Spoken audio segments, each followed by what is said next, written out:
यार दोस्तों, स्वागत है आप सभी को आपका अपने YouTube चैनल पे।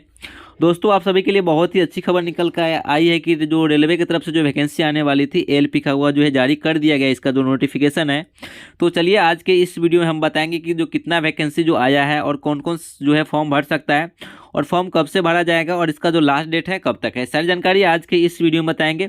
अगर आप लोग को किस तरह का डाउट होगा तो आप लोग कमेंट में जरूर पूछ लीजिएगा। और इस तरह के वीडियो और इन्फॉर्मेशन और किसी भी वैकेंसी की जानकारी के लिए आप लोग चैनल को सब्सक्राइब करना ना भूलिएगा। तो चलिए वीडियो को स्टार्ट करते हैं।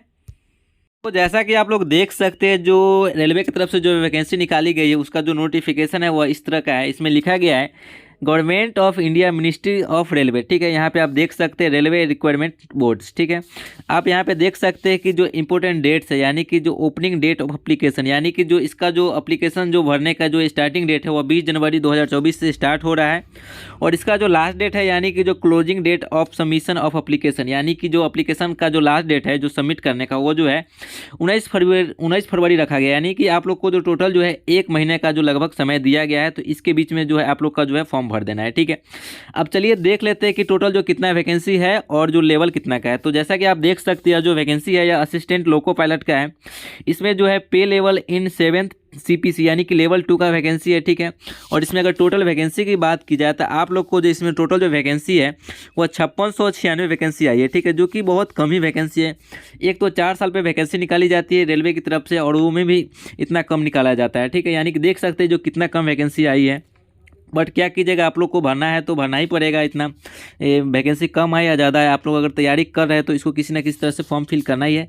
तो जैसा कि देख सकते हैं, यानी कि इस बार जो टोटल जो वैकेंसी है वह 5696 पोस्ट पे ही जो वैकेंसी निकल कर आई है, ठीक है। अब चलिए अब आगे बात करते हैं। तो देखिए, अगर बात करें इसमें जो फॉर्म भरने के लिए जो एज है वो कितना होना चाहिए, तो आप लोग को जो मिनिमम एज हुआ 18 साल होना चाहिए और मैक्सिमम जो है 30 साल होना चाहिए। यानी कि अगर आप लोग का जो एज है 18 से 30 साल के बीच में तो आप लोग इस फॉर्म को जो भर सकते हैं, ठीक है। अब एज जो है कितना डेट तक रहना चाहिए, तो जैसा कि आप लोग यहाँ पे देख सकते हैं कि अगर आप लोग का जो 18 साल है 1/7/2024 तक पूरा रहा है, ठीक है, तो आप लोग जो है इसके लिए अप्लीकेबल है, यानी कि आप लोग फॉर्म भर सकते हैं, ठीक है। तो आप लोग समझ गए होंगे कि जो एज है कितना होना चाहिए और कब तक होना चाहिए, ठीक है।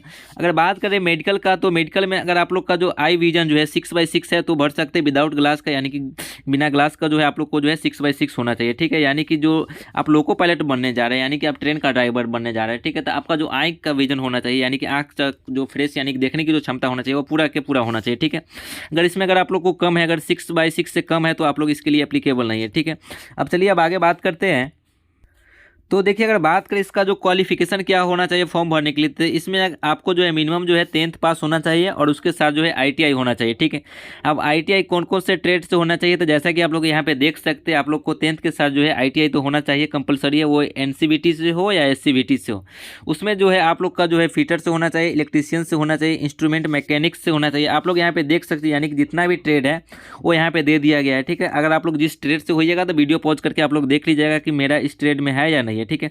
तो इतना जो अगर आप लोग के पास क्वालिफिकेशन है तो आप लोग इस फॉर्म को जो भर सकते हैं, ठीक है। अब चलिए बात कर लेते हैं इस फॉर्म के लिए कितना चार्ज है भरने के लिए। तो देखिए, अगर जितना भी कैंडिडेट है, ठीक है, वो बेशक OBC से हो या EWS से हो या जनरल से हो, ठीक है, तो वैसे वैसे कैंडिडेट को जो है 500 रुपया जो फीस लग रहा है फॉर्म भरने का, ठीक है। और उसके बाद जो बच गया, यानी कि फीमेल और SC ST जो है उसका जो है 250 रुपया लग रहा है। तो आप लोग समझ गए होंगे कि तो फॉर्म चार्ज कितना है। तो ये सारी जानकारी थी आज के इस वीडियो में। अगर आप लोग को किसी तरह का डाउट होगा तो आप लोग कमेंट में जरूर पूछ लीजिएगा और इस तरह के वीडियो और इन्फॉर्मेशन देखने के लिए आप लोग चैनल को सब्सक्राइब जरूर कर लीजिएगा। चलिए मिलते हैं अगले वीडियो में, तब तक के लिए जय हिंद।